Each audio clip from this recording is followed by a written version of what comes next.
video is unique because I'm not driving a brand new car supplied by an automaker. I am instead driving a friend's Alfa Romeo. And because this is an Alfa Romeo, I cannot help but be excited. The car that I'm driving today is a Giulietta, built in 2011, which isn't actually the Quadrifoglio hot hatch version, but it does have the exterior kit that makes it look like one, and a few other mods to bring it all together. And today I'm going to tell you what it's like to drive, what I think about it, and I'm going to try to explain to myself why this car, which I've admired from a distance for many years, never really ended up being popular. I mean, Alfa, I'm sure, didn't sell as many of these as it would have liked. This car has the very interesting MultiAir 170 engine, a 1.4 liter four-cylinder with a turbocharger that you might be more familiar with from Fiat's Abarth range of cars.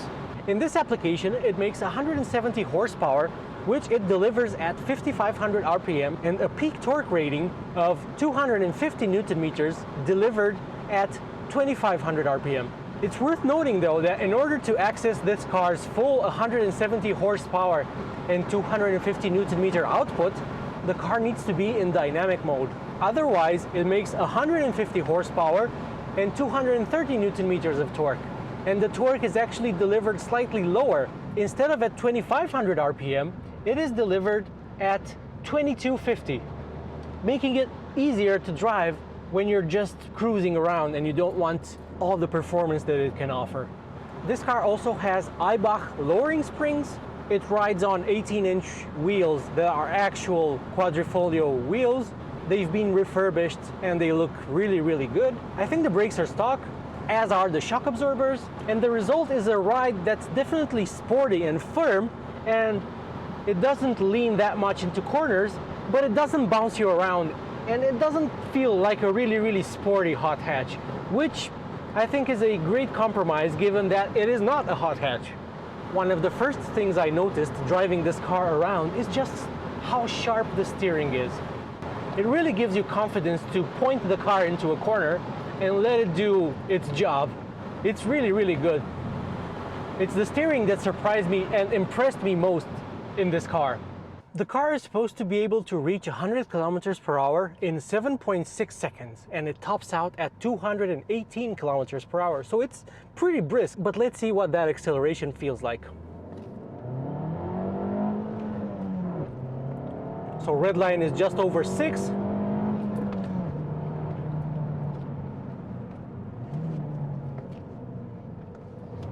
The car is definitely pointy, and even though it's on all-season tires, they are really good Michelin cross-climate all-season tires, and they feel great.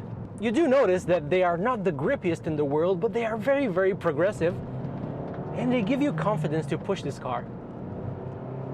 And in fact, pushing this car into corners reveals one of the areas where it was not upgraded, and that area are its seats. They may be the super rare leather seats with the contrasting red stitching, and they look fantastic, but they are actually quite wide and they don't really have that much lateral support. So you're going to be tossed around a little bit, and you kind of have to hold on to the steering wheel,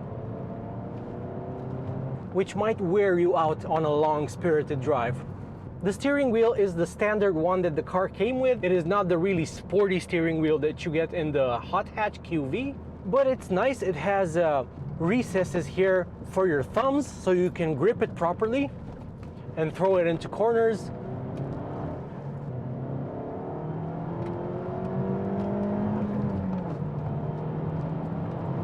The gear change is nice, a bit long, and I don't like the plasticky feeling gear knob. I mean, it looks great and it feels really nice in the hand. It's a bit too big for me, but the throw is really nice and precise and light, and it is really pleasant to drive this car briskly.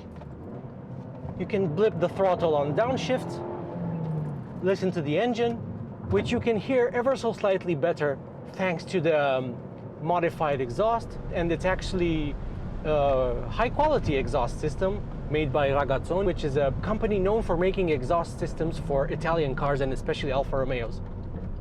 I really, really like how tight the steering is. It really gives you confidence.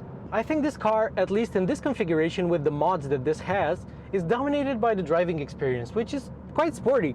especially for a car with a 1.4 liter engine. And given its performance, its average consumption over God knows how many kilometers of 10.1 liters per 100 kilometers is fair, because I know its owner doesn't drive it slowly. He doesn't drive it especially quickly, but he's no slouch. The only thing that strikes me as a bit odd in this car, but it's a known Alfa thing, is the fact that, well, I find that the steering wheel is just a bit out of reach. I think that in my ideal driving position, that where my legs are comfortable, I am just a bit too far away from the wheel. I really like this car. I understand why its owner chose it and loves it. It's a really, really unique thing, especially with the mods that this particular one has. You get the great hot hatch looks, but without some of the hot hatch drawbacks like the really hard ride or the fuel consumption that might bankrupt you. And you get a lot of the fun of that car.